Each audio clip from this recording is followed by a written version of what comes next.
morning and welcome. I'm Scott Sander. This is Business Equity and Opportunities and a milestone week for us. June 12th, we celebrated our third anniversary.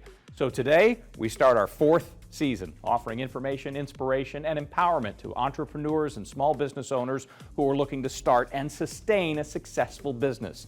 The show was and is designed to be specifically as a resource for necessary skills delivered by people who are on the same path as you.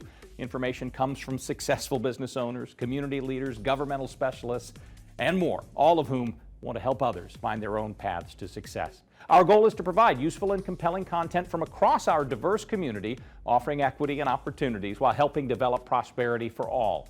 Each show has 7 segments, all designed to cover the most important and often misunderstood topics you'll face as you start and maintain your operations. Stories on how to start and run a business, tips on inside accounting and bookkeeping, how to access capital, important moments from the week in business, insights from a different industry each week, and stories of success. On today's Business Equity and Opportunities, we bring you some of our best guests as we celebrate our first 3 years and start our fourth. Jane King fills us in on how Indiana companies are doing on Wall Street. We tackle tariffs, taxes, and new incentives that small business owners need to watch for. A local leader in business, Caroline Mays, opens up about her career and life. We are getting started with 2 fixtures in the local business community who've been with us from the beginning, both offering valuable advice and perspective. First up, John Thompson. He's chair and CEO of 4 Indianapolis companies and is known for his service to community and his desire to help grow and develop wealth across the state. He gave all of us some valuable advice in our first year. This is Business Equity and Opportunities. Getting started. So the things that I do in the community is to help everyone be able to improve their lives. Indiana, we have a lot of jobs. So if you want a job, you have one. All of those jobs don't pay a livable wage. And so I work hard at the IEDC or the Indiana Chamber or the Indiana Chamber on economic development to develop or attract the kind of jobs where with training, and the state, the governors put very good training in our workforce development area, job training, and that training's available to businesses. And so we can train everyone to make what I call a livable wage. There are a number of ways of doing that. One is developing skills, because there are jobs that are being unfilled because we don't have enough skills. You don't, in many cases, need a 4-year degree, but you need some education beyond high school. And then entrepreneurship and encouraging people to start businesses, because if it's the high-tech industry, those jobs are paying 3 times livable wage. That's high tech. But when I encourage entrepreneurship, I'm not just encouraging high tech. I encourage even lifestyle businesses. Cosmetology is your area. Do you want to open a salon? How can we help you? Do you want to buy lawn mowing equipment and do lawn mowing in the 6 months out of the year, and snow removal another 3 months, and then brush and other removal during other times with that kind of equipment? Well, if you do, how can the state help? How can other entrepreneurs help? I'm an angel investor. I invest in companies. I think the value of the show that you've created is phenomenal, because many of the resources that I've talked about, they're not known around the state. We got to get the word out that we have help for you in starting your business, even developing the business plan, helping you get financing. There are a lot of things happening to encourage entrepreneurship and to do it in areas where we've historically not had enough of it, like with minority and women-owned businesses. You helping to get the word out on these things is invaluable. Small Business Development Center can help you with your business plan. People don't know that. And and getting the word out around the state. I think it's very, very important. Entrepreneurs like me, great, but we have to have more of it and work with and get the word out that these resources are there. And that's where you all come in. And you have mouthpieces like me. I'm happy to sit down with you, but many others as well. No one can do a better job getting the word out than you guys. Emil Ekiyor is founder and CEO of InnoPower. He's dedicated to entrepreneurship and innovative community empowerment programs. You've seen him many times over the years, and we've partnered with a lot of those programs as well. His personal journey is inspiring. So I was born in Lagos, Nigeria. When I was 15, my parents decided that it was a good idea for me to move here to the U.S. to pursue educational opportunities. I have 7 sisters and 2 brothers. So of course, when they told me that, I was sad I was leaving my family.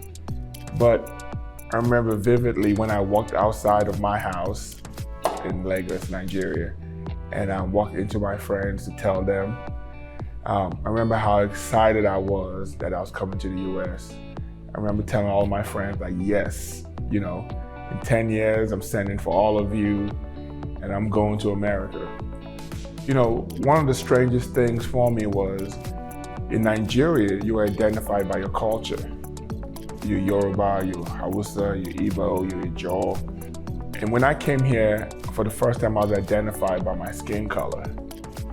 And initially, I didn't really understand it because we didn't learn the systemic issues here because we were dealing with our own systemic issues in Nigeria colonization.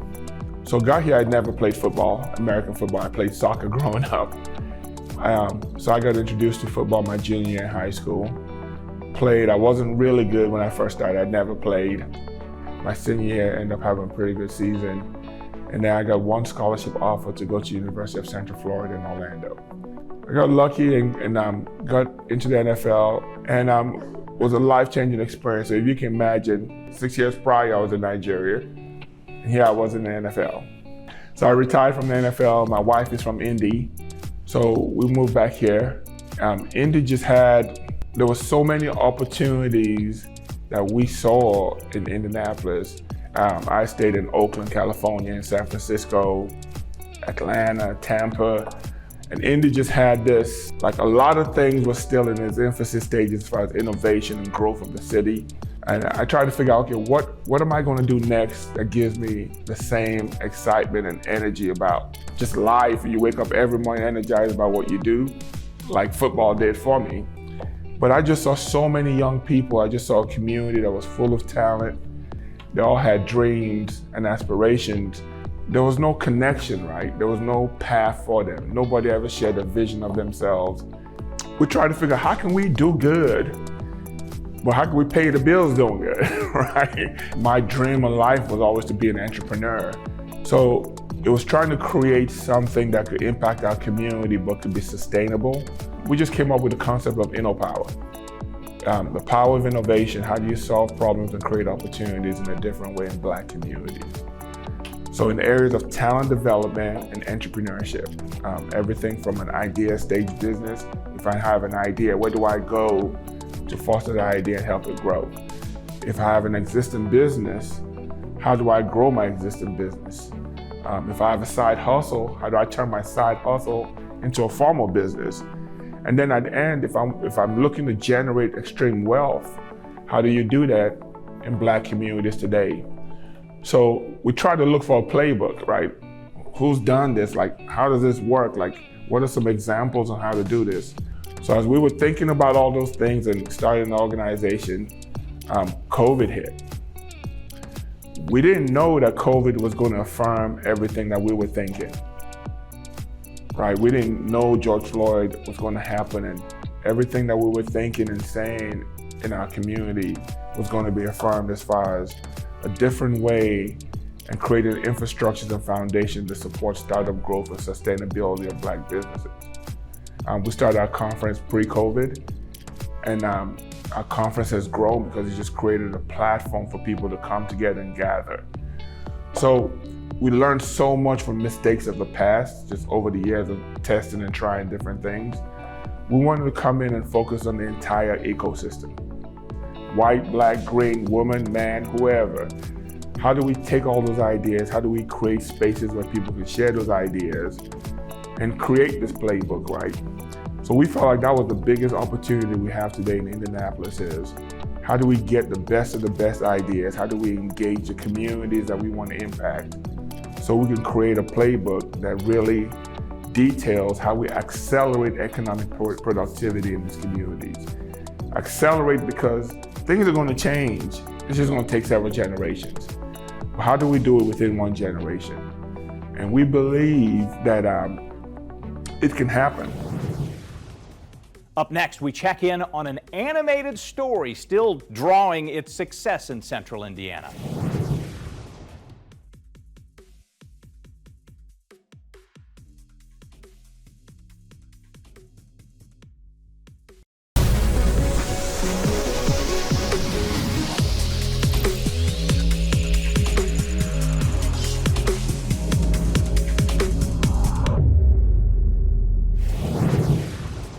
Welcome back. Over the years, we've presented a variety of ways that small businesses can access capital. Sometimes it comes in the form of a tax credit. In an effort to attract and encourage local and outside filmmakers, Indiana has offered a 25% tax credit on spending in the state. There's a $250,000 cap per production, a total limit of $2 million in credits. The window is open until at least July 1st, 2031.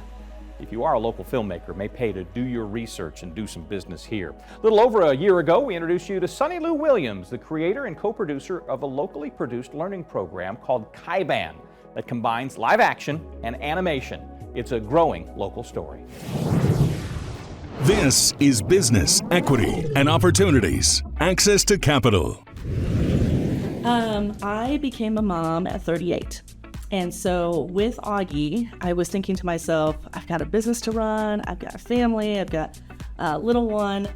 How am I going to ever find the time to teach him Chinese on top of everything else? And so that pain point for me really weighed heavily for a while.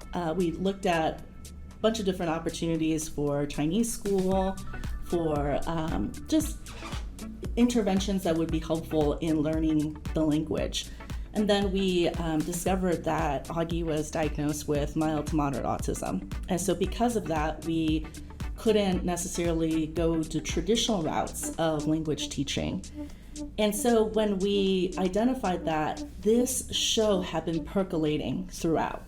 So, of course, with everything that we do in new business, we had to do a lot of research. So I, with Augie's support, have watched thousands of hours of educational programming. And what I found was those shows that were funded by the Federal Department of Education were intentionally formulaic in the way that they taught language, taught reading, and taught about cultural heritage. And in the form of Dora, the Explorer taught the Spanish language. And so I looked and I wanted to see, were there comparable shows that could be quote unquote an export from Taiwan, from China, that really shared that Chinese language teaching capability? And I found that it wasn't, for two reasons. One, the level of language immersion that was assumed was not here in the United States. So a typical show might go over 20 to 30 new words, all grouped and categorized into, here's what you call every vegetable, right? Here are all the words for fruits. And it wasn't conversational. And the second main issue was it was not at all culturally coherent for a young language learner here in the United States. So through all this market research, we've been incredibly blessed with the right partners, incredibly blessed with just how this has come to be informed. And I was very intentional in speaking with the leadership of Epic May to say, our goal is to build an animation studio here in Indianapolis. But I don't know how to do that, right? I need you to help train us to determine how to create that so that we give opportunities for animators not only to tell Little Dragon's story, not only to participate in KaiBan's productions, but to tell the story here locally in the state of Indiana in the city of Indianapolis and across our communities that have not been represented in digital art. Anyone can access the Chinese language, that you don't have to be Chinese, that language itself outside of the Chinese language is something that should be fostered and supported in every child. And unfortunately, our education system reserves that only for those that can pay for it. And when I look at cartoons that are funded by Department of Education that are teaching other languages, we fall really short. So our goals are ultimately to get grant funding to support the continuation development of KaiBan for Chinese language learning and other opportunities for other languages down the line. This is my passion project because I'm a Chinese speaker that wants to ensure that my heritage and language continues within my child. But I'm also an individual that loves the place and spaces that we occupy and the ability to give equitable access to learning in general for all children. KaiBan Kids launched its first 3 episodes in March on YouTube. You can see them and meet Little Dragon and the team by following the QR code on our website. We have a link to get you there on your way. Up next, Jane King has an update on how Indiana companies are doing on Wall Street.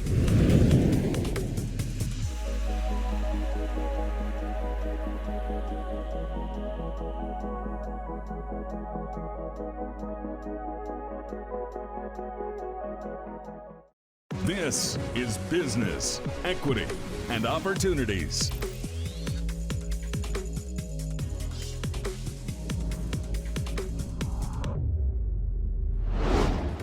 Welcome again to Business, Equity, and Opportunities. Jane King is a longtime Wish TV partner and a contributor to this show from year one.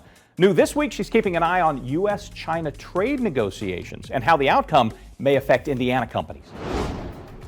This is Business, Equity, and Opportunities. This Week in Business. Trade negotiators from the U.S. and China have been meeting in London, and talks are expected to continue, according to CNBC. White House economic advisors say at the top of the agenda appears to be China's rare earths export curbs. Now, if talks go well, we could see new highs in the stock market, according to JP Morgan. Ram announced that its brand will return to NASCAR competition, scheduling a Craftsman Truck Series campaign beginning in 2026. The move came accompanied by a marketing splash before the Michigan International Speedway's Cup Series event. Now, the NASCAR Truck Series field will feature 4 manufacturers for the first time in over a decade next season, with Ram entering the category, joining Chevy, Ford, and Toyota. Well, Americans can expect to pay more to stay cool this summer thanks to forecasts for above average temperatures across the country and natural gas prices that are heading into air conditioning season 37% higher than last year. On average, the Energy Information Administration says Americans should expect their electricity bills in June, July, and August to be about 4% higher than last year. That would bring the nationwide summertime average to $186 a month. Well, Steak 'n Shake executive Dan Edwards shared new data and insights from the company's recent move to accept Bitcoin payments. On May 16th, the restaurant chain began accepting Bitcoin as payment in all of the locations where it is permitted to do so by law. And according to Edwards, Bitcoin transactions are outperforming expectations. He says the day that they launched Bitcoin, 1 out of every 500 Bitcoin transactions in the world happened at Steak 'n Shake. And also on food, Grillo's Pickles is breaking ground on a $54 million production facility in southern Indiana. Grillo's Pickles will employ up to 150 people at the facility.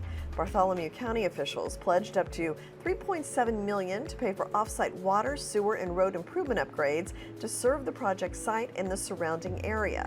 Now, according to a news release, last summer, county officials approved the company's request for an additional 10-year property tax phase-in on the new Grillo's Pickles building and equipment. Well, colleges will be allowed to compensate student athletes after a federal court approved a $2.8 billion settlement with the NCAA. The decision will usher in arguably the biggest change in the history of college sports. The sweeping terms of the so-called House settlement include approval for each school to share up to $20 million with athletes over the next year and $2.7 billion that will be paid over the next decade to thousands of former players who were barred from that revenue for years. Ivy Tech Community College is cutting more than 200 jobs. This comes as leaders try to shore up a $54 million shortfall blamed on less state funding and a tuition freeze. The layoff started last week and will continue. Ivy Tech is Indiana's statewide community college system with campuses located across the state. Reports say the cuts impact both teaching positions and school staff. Well, the next Concorde may be on the way. The flight would be 4 hours from New York to Paris. That would cut the trip about in half. Boom Supersonic is one company behind the effort and says it sees a future when round trips to Europe can happen in one day. From the New York Stock Exchange, I'm Jane King. If you want to keep track of Indiana publicly traded companies and how they're doing, you can find real-time stock information on our new Business Equity and Opportunity stock ticker. We look for it at the top of our landing page. Follow the QR code, it'll get you right there. Coming up, an important topic we've covered in every show since day one. Not fun, but it's vital. Accounting and bookkeeping is next. This Week in Business is made possible by Indy Biz Pass.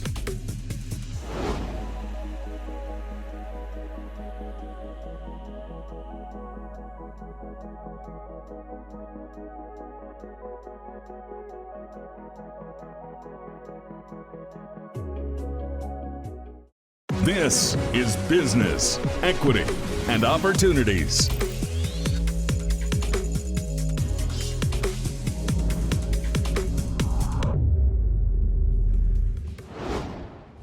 This week in Accounting and Bookkeeping, we tackle tariffs, taxes, and new incentives that small business owners need to watch for. CPA Tom Baer fills us in. This is Business, Equity, and Opportunities. Accounting and Bookkeeping.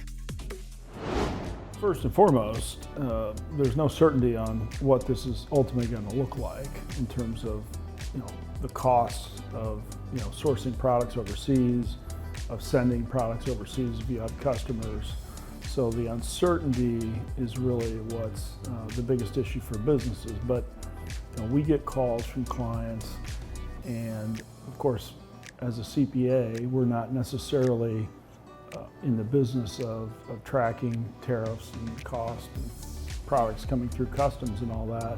But what I would say is a lot of our business owners have become very studious about this very quickly, and they've learned the nuances within their specific industry. Their trade groups are being very active in trying to make sure certain products are exempted from tariffs or maybe get some relief.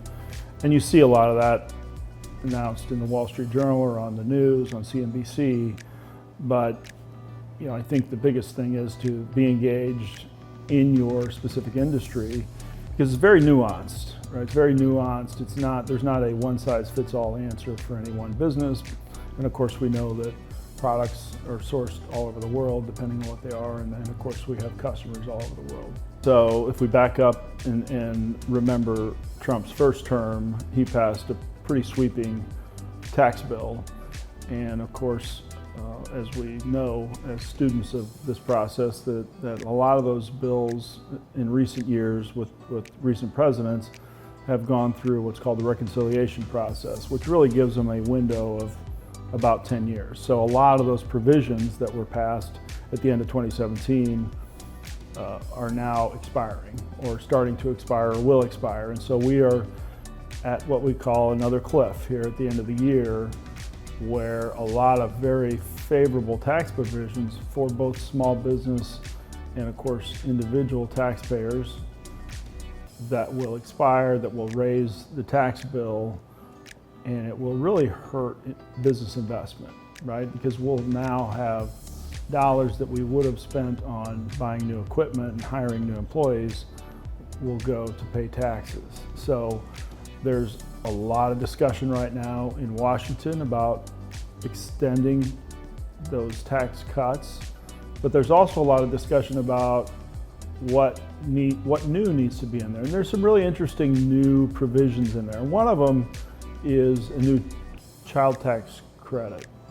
And it's actually not new, it's expanding it. So the original version of this really wasn't adopted by small business. It wasn't enough of an incentive. But the proposal that's being discussed is proposing 40 to 50% of the costs of providing child care to your employees being returned to you in the form of a tax credit. Very significant.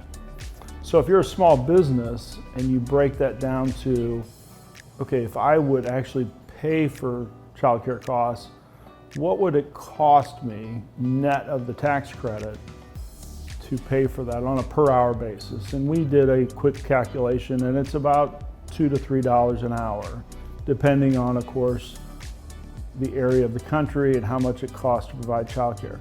So that's a very expanded opportunity, and of course we know it's a real barrier for folks to have full-time jobs. You've got to have access to child care. So that's a really interesting credit, and one I think that once business owners learn about it, I think there'll be some real opportunities there. The state of Indiana has the VCI credit, which is transferable. There are other credits that are transferable, but yeah, it allows you to attract out-of-state investors. The other credit I'll talk about just very quickly is, and it's another theme out of Washington, which is to really try to privately fund education. For the first time, they're introducing the scholarship granting organization credit at the federal level. The state of Indiana has an SGO program right now, and you get if you contribute to an SGO, which is affiliated with either a higher education or elementary education. So charter schools, private schools, typically will have an SGO. If you contribute to the SGO, 50% of your contribution is a tax credit against your Indiana taxes. So the federal government has introduced this concept in recent weeks in some of the tax legislation, and it's a $5,000 annual credit or 10% of your adjusted gross income, whichever is greater. Okay, so there's specific rules, and I'm sure they're going to be different than what we have here in the state of Indiana. Other states also have SGO program, but it's for K through 12. And so think about making a donation now to where you get a full tax credit against your federal income taxes for that donation to a charter school you might go to or your grandkids might go to. And you can also contribute appreciated securities. So if you have appreciated securities and you contribute those and you bypass paying tax on the gain, it's a really big benefit. But you can see these themes coming out of Washington in this tax legislation where they're really trying to incentivize folks to seek out and find the best education for their children. Coming up, meet one of the country's top job creators and founder of the first certified benefit corporation in the state. His story is next.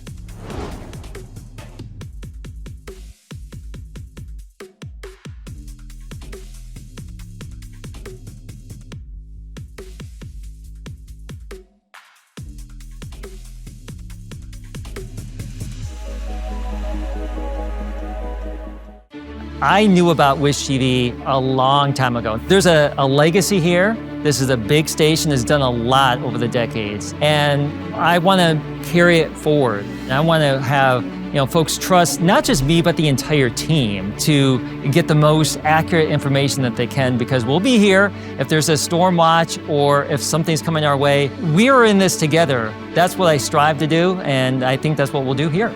Presented by Hope Plumbing, Heating and Cooling. This is Business, Equity, and Opportunities.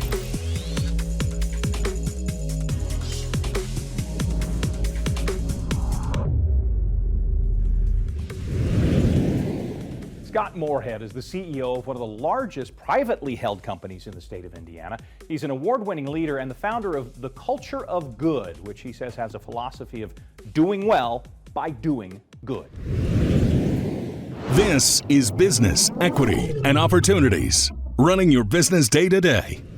There are more opportunities to be in business today than ever, and I think that's exciting. I think the technology advancements are exciting, and I think your ability to have multiple streams of revenue and have it not affect the work that you do is exciting. There's a lot of opportunities for people to achieve whatever level of success they want to achieve, both personally, professionally, monetarily, spiritually.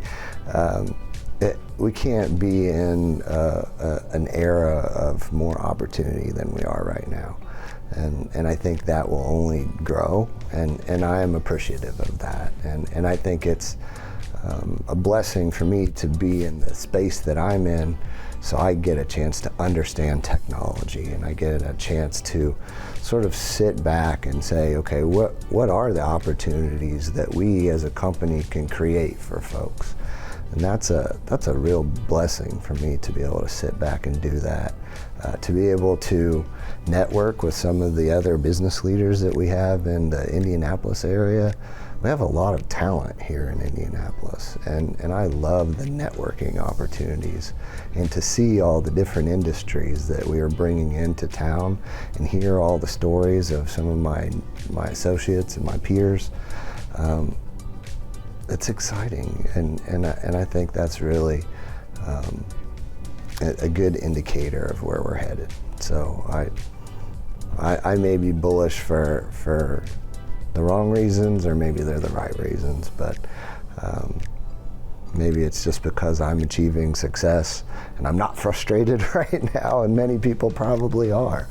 I think if they just get time and space to sit back and see what opportunities that are out there, they'll see that there's never been more opportunities.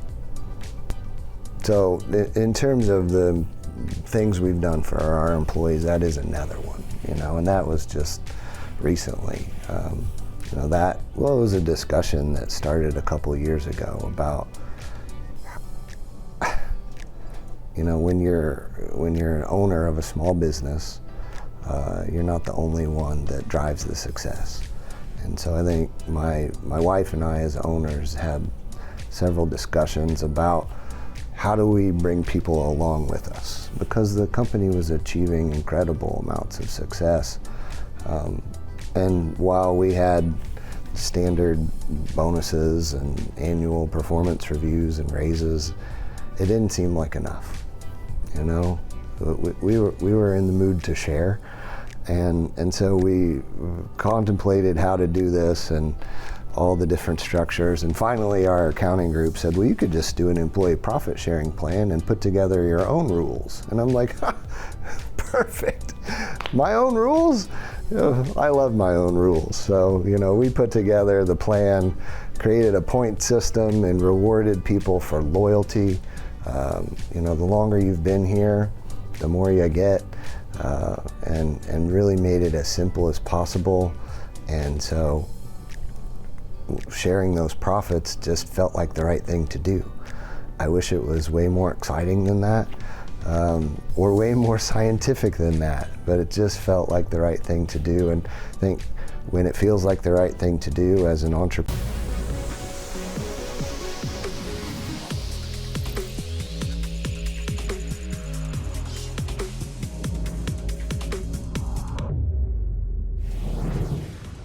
Welcome again to Business Equity and Opportunities. Let's focus on an industry. In 2022, we met Daniel Rusek, an environmental visionary and the CEO of Ataraya Shrimp Box, a sustainable new way to farm shrimp. The company originated in Mexico, but decided to build North American headquarters many miles from an ocean, right here in central Indiana. This is Business Equity and Opportunities. Industry Focus. The question was, can we grow shrimp in using our technology in cities? And the answer to that question is Shrimpbox, which is a plug-and-play, semi-autonomous farm that we manufacture them in Mexico, and we can put them here to work, in this case in landlocked Indianapolis. I think it boils down to, we found amazing people here that cared a lot about the success of our business. And if we wanted to be in one place, I think it's better to be, because we are new, and by definition we would be new anywhere that we would pick in the United States. So the government of Indiana, the IEDC, and AgriNovus contacted us. They pitched the state. We decided to come here to check it out, and they treated us like rock stars. They were very, very, very nice with us, and they introduced us to business partners that now we are collaborating with. So it's been a great journey. And also everybody that we met that we meet here is really nice, and we have the same reaction that, oh, it's so good that you're doing this in our city. So we like that. So we see ourselves as a infrastructure business, so an infrastructure provider. So we are like in both ends of the value chain. We develop the technology, develop the infrastructure, develop all the supply chain, no? And the idea is we will empower farmers that will use this technology to grow shrimp. And if they need help with finding a market, we can buy the shrimp at a specific price, pre-established price, so that they don't need to worry about what price they would sell. But if they have their own market, they can use their own market. So then our goal is to support this network of farmers and creating a new, an updated version for our food system. So one thing that's very different than when I started with the business 11 years ago, it's the, so we're living in the same world. We're looking at the same data. Maybe some people are not particularly fond of this particular wording, but we all know that the food we are eating and the relationship we have with our food is not sane. Because the more we know about our food, the less we want to eat. And if you think about that, that is horrible. So why is this happening? Because we know the impact that it's having on our own health and the impact that it's having on our environment. So we agree, I think that there's more and more agreement that we need to change how things are done. And there's the list of dead zones in the ocean are just increasing. So it's a bleak picture in that regard. But there's people that are starting to finding answers that have many different shapes and colors. So I like that. And this is also like plant-based protein, cultured, like lab-grown meat. So that is good. Here we're doing it. Basically, we're creating whole protein, whole shrimp. And we like that because this is a product that our body knows exactly what to do with. No, we are not using any kind of chemical. We are not using any flavors, any preservatives. No, nothing. Because here we are proposing creating a new industry. So 95% of the shrimp that comes to America, that is consumed in America, comes from abroad, and it might be 3 years, 5 years frozen. And the quality of that product is not good. And the sustainability and the backstory, it's even worse. So we are creating a new industry, creating economic opportunities, including people that maybe they are farmers that they want to diversify their income stream, maybe they are seafood distributors that have a channel, or maybe they are just curious people that want to learn something new.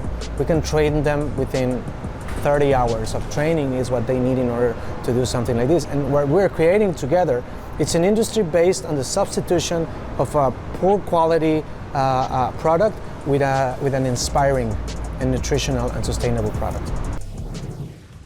In April, Ataraya launched a new shrimp farm out in New Jersey with plans to provide sustainable protein and shrimp to the East Coast.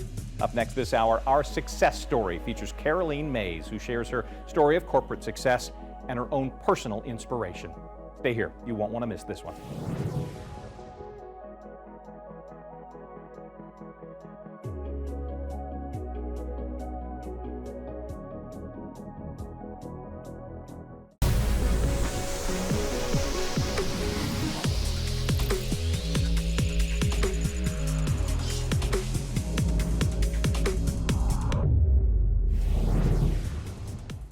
Welcome again. Caroline Mays is a familiar face in Central Indiana. TV host, motivational speaker, longtime community leader, and founder of a leadership training program that bears her name. She is also one of this year's featured leaders in the upcoming NAWBO Boss Ladies magazine. This is Business, Equity, and Opportunities. Success Story. Because my career journey has taken so many sharp turns, not just those turns that you would expect, the slow, easy moving along, I shouldn't say easy, but moving along in a certain direction. My career has gone in directions that I never expected. What I will say is a lot of that has come from community service, honestly. My work in the community, giving back, really wanting to help people, reaching out, and being passionate about that, allowed other leaders in the community to see my work not from a perspective where I'm interviewing or trying to sell myself. I'm just working from my heart, being authentic, who I truly am, and giving back and working with that passion, and it made such a difference. I've been offered positions that were so unbelievable that I didn't even take. And I got tapped initially, I remember, by Mitch Daniels. Even as a Democrat elected state representative, a Republican governor tapped me for a position at the Utility Regulatory Commission. And so when I left the Indianapolis Recorder, I went to the Indiana Utility Regulatory Commission as a commissioner. And after that, I was tapped asking if Senator Evan Bayh at the time, could recommend me for a position with President Barack Obama. And of course, I said absolutely. And I applied, and was 100 people were applied for that position. It was as a leader of HUD. And I applied for that position, was then made it to the top 20, then made it to the top 3. At the same time, that was when Mitch Daniels asked me about the Utility Regulatory Commission. So I didn't know if I would get the position with the president, so I allowed my name to be put in for the Utility Regulatory Commission. When I got the call from Mitch Daniels about the Utility Regulatory Commission, I withdrew my name from the HUD position on a Friday, only to find out the next week that Barack Obama had chosen me for the position. So I got the appointment without knowing it, but I'd already made the commitment to the governor. So I didn't pull back on that commitment. And so the bottom line to this is just the work that you're doing from your heart. When you're doing the right thing, when you're doing it with passion, when you're doing it with integrity, it can make a difference, and people will see that and will tap you then for other positions. I have to tell you, the place where I get my strength is my faith. It all boils down to my faith. I trust God, and whenever I was asked to take on other positions, or when I saw opportunities or have seen opportunities, I always pray about them. So I have Leadership and Legacies, and in that program, I've now been able to help 97 women and move them forward in their journeys. So far, 86% of them are now on boards who never served on boards before. We've been able to place these women on boards who wouldn't have probably been tapped because they weren't known in these circles. And then 94% of them have either gotten major promotions or moved to other companies where they've moved into higher level positions, or they've become successful entrepreneurs.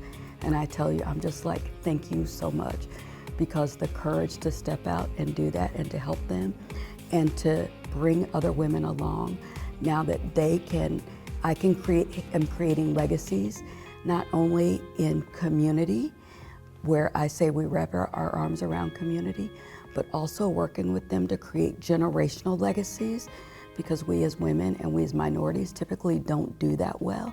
I spent way too much of my life apologizing for my success. We as women, when we are successful, we want to step back or down to make other people feel better about themselves. And that's not helpful to me, it's not helpful to them. And so I had to stop apologizing for my success, And those are lessons now that I'm trying to tell other people. These women are talented, they are powerful, they have the answers.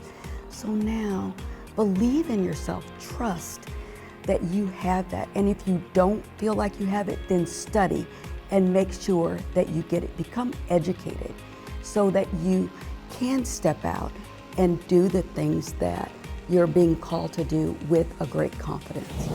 You can hear the entire interview with Caroline Mays this week as part of our extended conversations feature in the Business Equity and Opportunities podcast on the All Indiana Podcast Network. We have a link to it through our website and our newsletter. A reminder, as for the NAWBO Boss Ladies magazine, it debuts June 17th at the annual State of NAWBO event. We will be back next week with an all-new set of segments to empower and inspire you. Also, exciting news on where you can find all of our past shows in their entirety. Our show airs live every Sunday, free over the air on Wish TV and online through wishtv.com. We post each of our 7 segments from this week and past episodes on our website. Please join us again next week and every week for more business equity and opportunities. Till then, I'm Scott Sander. Have a great day. Business, Equity, and Opportunities. Made possible by Fifth Third Bank, Indiana Black Expo, Gemco, Indy Biz Pass, Bose McKinney & Evans, Eskenazi Health, and Lilly, a medicine company.